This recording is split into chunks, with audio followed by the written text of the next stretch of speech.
Vic Mensa. I'm here. Um, I'm here speaking, you know what I'm saying, in collaboration with the Mental Health Coalition. Uh, it's a beautiful initiative that my good friend Kenneth Cole has put together. It's Mental Health Awareness Month, actually.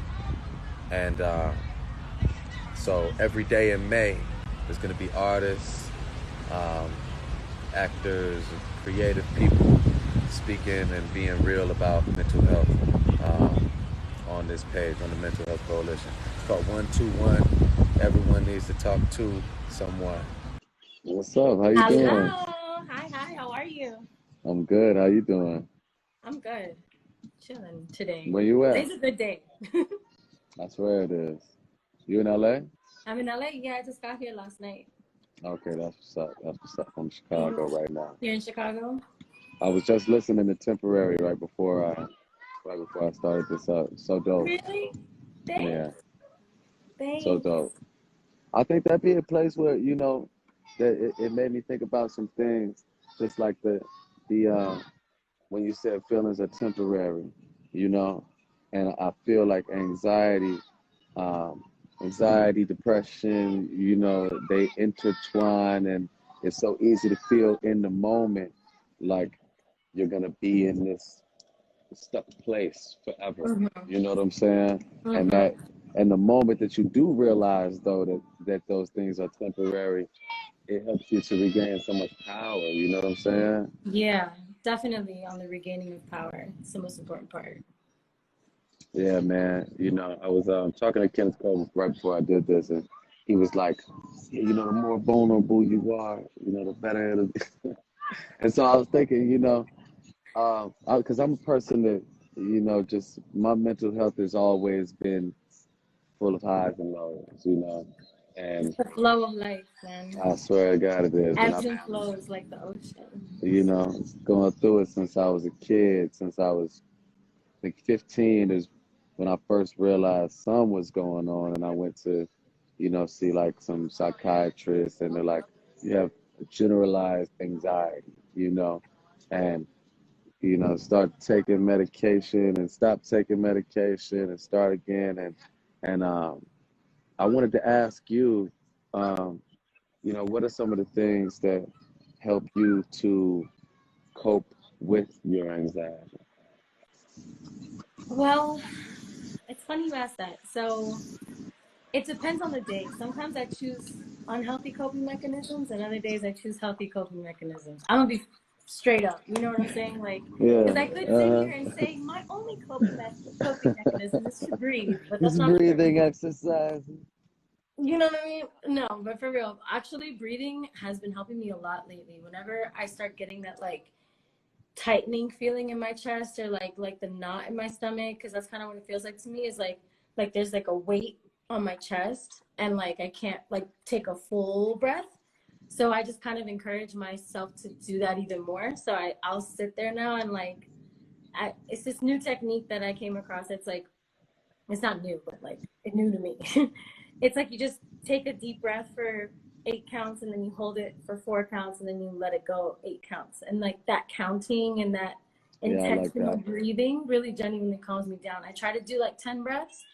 But then I notice, like, as I'm trying to do the 10, like I'll kind of automatically relax, and my mind will go somewhere else all of a sudden, and then I'll be like, oh shit, I didn't even get to 10 breaths, and I feel so much better. Like it's actually been helping me a lot lately. So That's dope. There's this breathing exercise that a friend of mine taught me, where you breathe fast breaths into your abdomen, and it's like 30, you know what I mean, really quick like Wim Hof. breaths. Yeah, it's like 30 really quick breaths, and then on the 30th breath, you hold it for as long as you can. You know what I'm saying? And, it helps for me, it kind of like, it'll help in the middle of a meditation, or if I'm feeling overwhelmed, just to still things for a second, kind of like that skydiving moment when you hit the parachute. Um, 100%. it's all about your It's like a breath, though. gradual Hmm. glide down. It's all about your breath, though. I'm the Yeah, same I way, actually mentioned that in temporary in the second verse in Spanish. Like that's what I'm talking I about. Like, was gonna ask you what you were saying because I was like, I feel like I feel like she's saying probably in something. the she's saying some words. Okay, so I I'm saying tuve que abrir mis ojos los tres, right? So I had to open my eyes, all three of them, because this one Okay, I had to open this one. yeah, that was important. You know what I mean? Inhalar profundamente, contar hasta 10, exhalar, right? So inhale real deep, count to 10, Oh, I love exhale. that. Yo, that's dope. And then there's the sound of the breath. And then it says, para quitar este peso del estrés, which means like to take off this weight of the weight that I have of the stress. Like I just said, I feel like that weight on my chest. Mm. Para quitar ese peso del estrés. And then, y cuando entran las dudas que me hacen mal, y me hacen olvidar, right? So it's, and so when the doubt comes in, when those doubts come in, dudas que me hacen mal. So me hacen mal means like they're bad for me, and they make me forget that my power is mine. I smile because I remember that it's all temporary. And Ah, that's beautiful. yeah, You know, it's so those words are it's so about coming back. relevant to me today and just over the last few days. You know what I'm saying?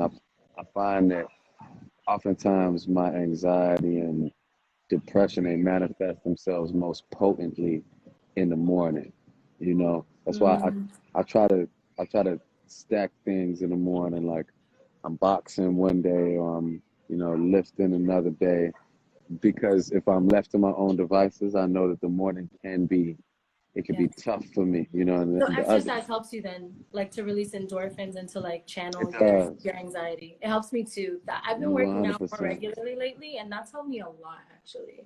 Like, because when I'm Oh, feeling out of for it, real. having the motivation to at least show up for myself in that way, whatever amount of time I do, even if it's 20 minutes and not necessarily like a full hour, like just showing up for myself like that and sweating it out and like letting those endorphins naturally come out of me, like that helps me a lot. I feel like it's all about showing up for yourself. You know what I'm saying? Because Yeah, that's self like care shit. the day that I was thinking about, like 2 days ago, and I was glued. I was glued to the bed. I'm thinking about probably every mistake I ever made. I'm like, Hello, it's me, the overthinker. and so I was like, okay, yeah, now I'm depressed. I felt Yeah. like I was cool the day before, and then that day I was like, okay, I'm depressed today. I feel a lot of anxiety. I feel depression today. I deal with these things, and I just had a thought, um, that also it is it's good to be honest about those things. You know what I'm saying? 100%. 'Cause I've been in the past and still, in the present, I've been predisposed to how are you? Everything's good, I'm to good. I'm be so like, oh good. yeah, I'm great. Yeah, I'm good. How are Everything, you? I'm blessed, right? Because I am, Yeah, no, but we are. Let's not get it you're twisted. We are. blessed in all moments. You know what I'm saying? But um, yeah, I find that the being vulnerable and being honest and telling people, what's going on with you. Not that you want to tell the whole world, you know what I'm saying? Mm-hmm. But being able to like to not hide, you know, can be um, can be so powerful, and I think that helps to contextualize emotions and feelings and thoughts as being temporary. You know what I Yeah. mean? Yeah. Even like holding space for like when you do feel anxiety and depression, like even diving a little further, right? So like I feel depressed and I feel anxious, right? So then what are like, because there's such a wide range of feelings and emotions, like the whole list of things that we could be feeling, um, I don't know, like there's like something lacking in there. You know what I'm saying? Usually when the depression comes or when the anxiety comes, at least for me, it's because I'm holding back from doing something that I need to do for myself. You know what I'm saying? Or Right. like holding off on having the important conversations that I need to be having that are like dwelling in the back of my mind. Or like I'm not really being 100% honest with myself about how I feel about something or a circumstance or a person or a relationship that I'm involved with. Even if that Hmm. relationship is with myself.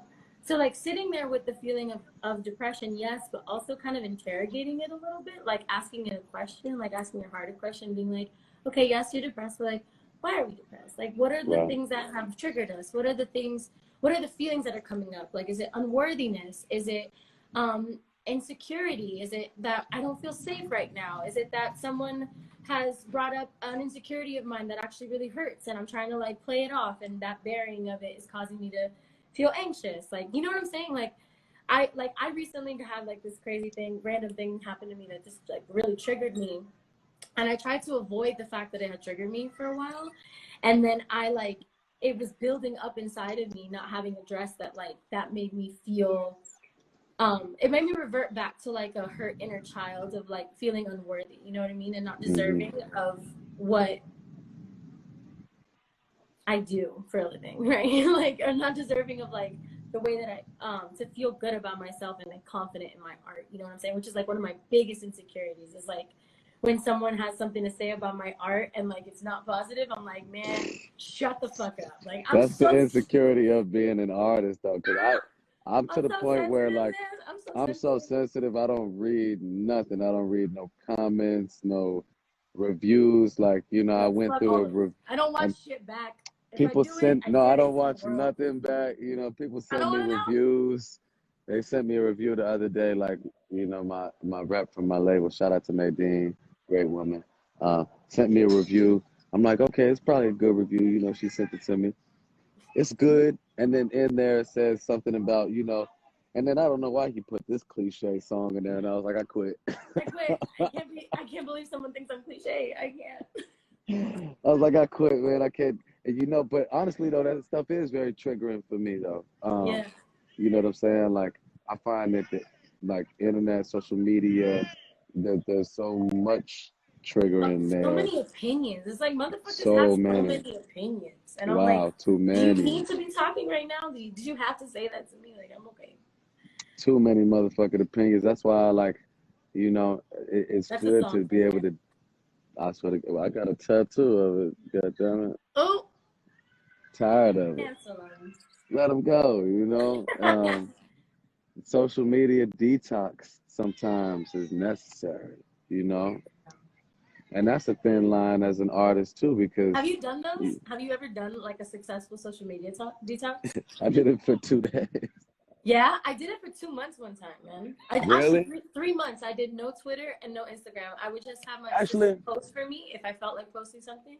I did do that. I was off Instagram for like 6 months, but I was low key still Right? on that. I was Yeah, there, no, but mine I was was like, off. I deleted mine yeah, off my phone, and I yeah, literally wasn't on it. And that shit, that was honestly, some of the best 3 months of my life. I had so many adventures with myself, and like, you know, that sounds I so forgot fire. about the fact that everybody's in everybody's business all the time. It Yo, was that nuts. sounds so fire. I'm gonna bring Yeah. Dr. Luana on here for a couple minutes. Hello. Hi, you guys are amazing. I was feeling the vulnerability and the ability to connect together. Everybody needs somebody, and this is so powerful. I was just so amazed of what you guys are talking about. Thank you. Thank you for coming to join us. We're some self-aware little babies. No, We I try to. loved it. You're both talking about something that I think would be really helpful for all of us to think about a little bit. You both talked about being triggered, right? When something Mm, hits, either you're like something in the news or somebody is talking about your music, and then what happens is our brain goes on fight or flight, right? The fear part of our brain turns on, and then something happens to all of us. We start spinning, right? And we're like, what are they saying? And then you start to feel anxious. And then Lauren, you talked about sort of like wanting to avoid it, right? I just don't want to deal with I that. run away from that shit so hard, dude. I literally. Yeah. And you She's feel a runner. She's a track star. Like energy. and it feels good momentarily. The problem is that you're stuck, right? Yeah. It's spinning. Yeah, for a moment, and then I'm like, damn, I'm spiraling and like really not acknowledging this. That's And it. then What's the episode. science like on the triggers, Dr. Luana? Like, what's happening in our brain when we're being triggered? Vic, that's a great question. So let's start by calling, instead of mental health, brain health, right? What happens to the brain? So when we trigger the old brain, the limbic system, supposed to make us fight, flight, or free, turns on immediately. Any kind of danger. When that happens, our thinking brain shuts off. Your stomach gets upset. You get tense. You start to sweat. You're ready to fight. That's what's happening. And in that point, we can't actually think, right? We only feel, and it's really important to cool off the brain in that moment because we're working out of fear instead of the ability to face it and fight it. And so you said it's the limbic system that's being activated. That's exactly right. And so we want to get back to the parasympathetic nervous system, right? Correct. And so how is that done? So a couple of tricks here. That's a good question. So a couple tricks. You know, we think often about when I'm spinning, think about thoughts, emotions, and behaviors. Okay. What am I saying to myself? How do I feel? What do I want to do? And as much as you can, you want to slow down your brain. So if you feel like you're spinning too much, I think Lauren talked about this, taking a breath and doing mindfulness, anchoring the present moment, unplugging for as many things as possible to allow your brain to understand that perhaps in that moment it's a false alarm, that nothing really bad is going to happen, to try to turn on your thinking brain again. It might take a little bit, right? Yeah. But the important thing is not to react in that moment. Yeah. Self-soothing also helps, like talking to myself. I know that might sound crazy, but like when I talk out loud to myself and I'm like, Lauren, it's okay. Like, this is not something that you need to be worried about. Like, you know what I'm saying? Like, I kind of like talk to myself like I'm talking to my inner child, you know? Mm-hmm. Like, just kind of like relaxing her and reminding her that she's like safe, you know? Like, that I'm going to protect her. I'm not going to like violate her, you know? Mm-hmm. Absolutely, Lauren, because when you're talking to yourself, you're working through your thinking brain and you're self-soothing and you're trying to say, listen, let's look at what's going on here. What's the evidence here, right? I'm okay right now. Exactly. It's a presenting of evidence. That's why journaling helps me too, because it's the same kind of vibe. It's like you're like writing down the evidence of what you're feeling. Mm-hmm. And like transmuting that through a pen for me anyway, like that's why I love fucking music, man. Because your journal is fire. Thank you. Fire. Yeah, Vic's seen my journal. So dope. No, but Lauren, you're right on. There's actually science behind what you're talking about. Writing turns on your thinking brain, calms down the limbic system. Right, because like wow, really? To write, yeah, you have to literally activate that side of the brain, right? Yeah, and both parts of the brain can be on at the same strength. So when you start to write, it's your thinking brain, it's your prefrontal cortex, and so then it calms you down. So you're doing science without even knowing. Look at that. Look at me, I'm a scientist. Maybe Dr. Luana, could you, in parting, just like give us a few more tools that can be used to calm the limbic system, and maybe let us know about, and let the people that are tuned in know about some of the resources that exist for people that deal with anxiety, depression, and other mental health afflictions. Absolutely. So the first one is this. Thoughts are not facts. When we're saying things to ourselves, they're negative. Word. And we're spinning, thoughts are not facts. That should be like a golden rule nugget. It really is important, right? Second, emotions are valid, but they're not always accurate. So when you're spinning, your emotions are usually not totally accurate. 3, count on your friends. You guys are doing it beautifully here. We know that social support is the best buffer against mental illness. So whenever it's spinning, go for somebody that's your safe haven. That really helps. And if you need more resources, we have a free course, Mental Health for All, that you can find on my website, drluana.com. Amazing. Thank you, Doctor. Thank you so much, Doctor. It's a pleasure. It's great to be here with you guys.